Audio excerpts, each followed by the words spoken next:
What's up, everybody? Good morning, good morning, good morning. Welcome to this morning's episode of Coffee, Weed, and Guns. I'm Jake Two Stoned. It's a beautiful, beautiful Sunday morning. Already starting to get nice and warm outside this morning. Um, not complaining. Gave myself a haircut yesterday. Not looking too terribly bad. um, Before I get started, let me grab my coffee real quick.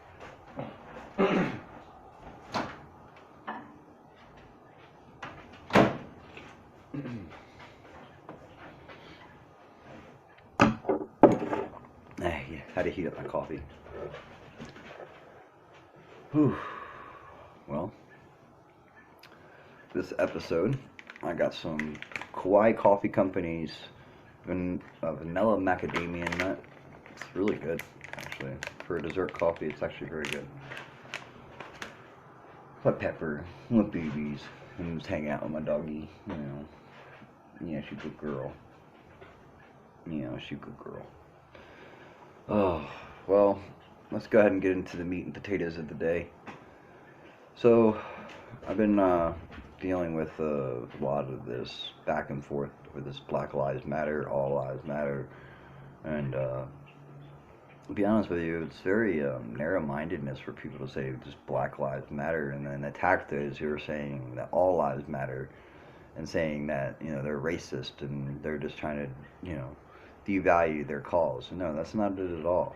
You have to understand what it sounds like when you say Black Lives Matter. It essentially sounds like nobody else's life matters except for your own. If you're not African American, your life doesn't matter. It doesn't matter if the police beat you up and take away your freedoms and take your life for no reason at all. That's not murder. It's only murder when they do it to African Americans, right? Don't be so fucking stupid and pissed off and angry that you become blind and don't see the actual picture. Don't be fucking one of those people, okay? Because most of the time, I know more African Americans than most of you African Americans actually know African Americans. Because most of the time, you're always putting yourself in the ground.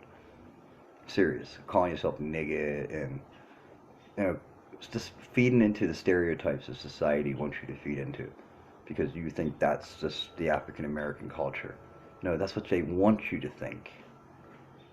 This is the sheepleness that I'm talking about. Okay, y'all are unaware and ignorantly blissful, and it's honestly kind of funny to watch you all fuck yourself. I'm just saying, there's very few people amongst the African American populace that are awake, and obviously none of these people are awake.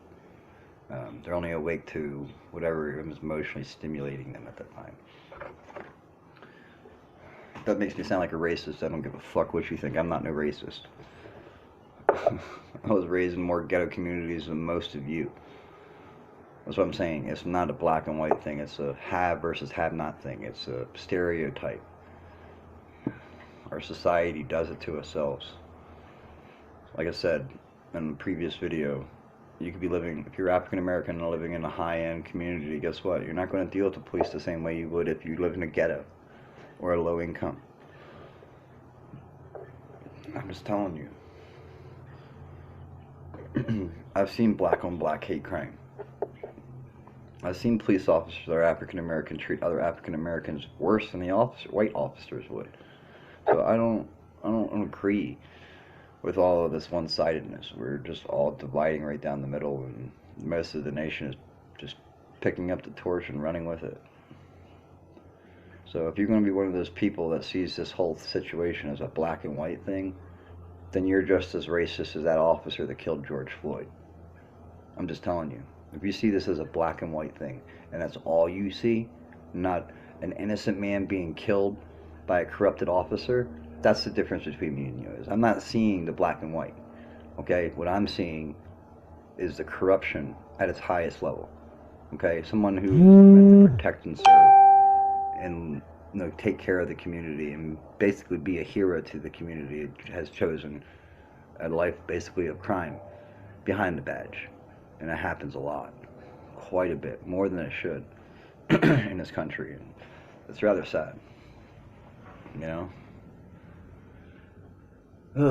And then my cousin this morning, we were talking, well, he was talking about the the Robert E. Lee statue that everybody's demanding to be taken down and all this other shit.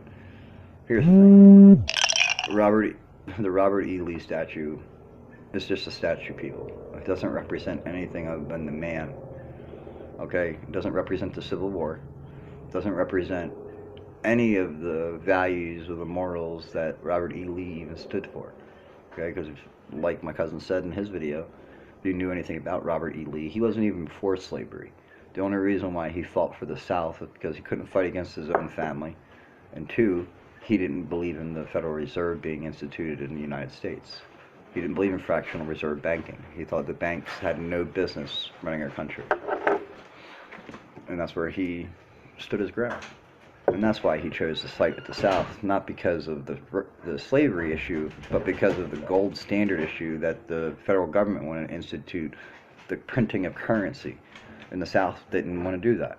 There was a huge divide in our country based off of that alone. And a lot of people didn't want to lose the gold currency that we were already using. There's no reason to fix something that wasn't broken. It was a money grab. They wanted to trade us paper for actual value, and that's what happened. Yeah. Since you're obviously over here living the best life. I'm just chilling.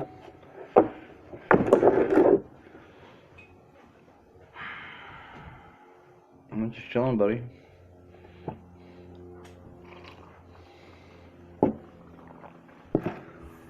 Oh. Well, everybody, I'm just going to go ahead and wrap this up so I can get medicated this morning. Alright, guys. Have a good morning. Don't fall into the bullshit.